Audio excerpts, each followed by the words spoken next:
හෙළයේ මහා සංස්කෘතික මංගල්‍ය එනම් සිංහල අලුත් අවුරුද්ද කියන්නේම අපි කාගේත් නැවුම් හැඟුම් පුබුදුවාලන අලුත් බලාපොරොත්තු සිත් තුළ ජනිත කරවන වසරේ තිබෙන සුන්දරම කාල සීමාවක්.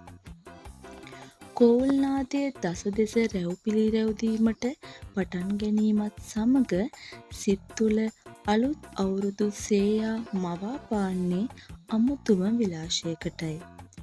මලින් බර වෙන පලෙන් දළු ලාලන ගහකොළ නැවුම් වටපිටාව වසන්ත කාලයේ සුන්දරත්වය මනාව විදහා පානවා.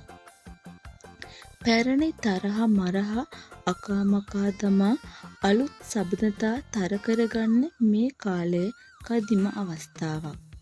වසරේ මල් පීදෙන කජු පුහුළන්වල සුවඳ දස දෙස හමා යන අඹගස්වල ගෙඩි පුකුරු පිටින් දිලිසෙන ගෙවල් අලුතින් පැහැගැන්වී කල එළවී කැවුම් කොකිස් සුවඳ මුළුතැන් ගෙවල් හරහා අවට වටපිටාවට දැනුම් දෙන්නේ විශාල සම්තෘප්තියක් ඇති බවයි.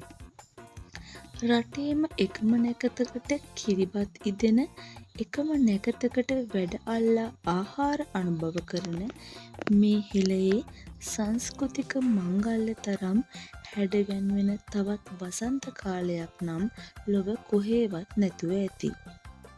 ඉතින් මේ අලුත් අවුරුද්දේ සකල ලෝකවාසී සියලුම දෙනාට කිරි ඉතිරෙන සුබ අලුත් අවුරුද්දක් වේවා.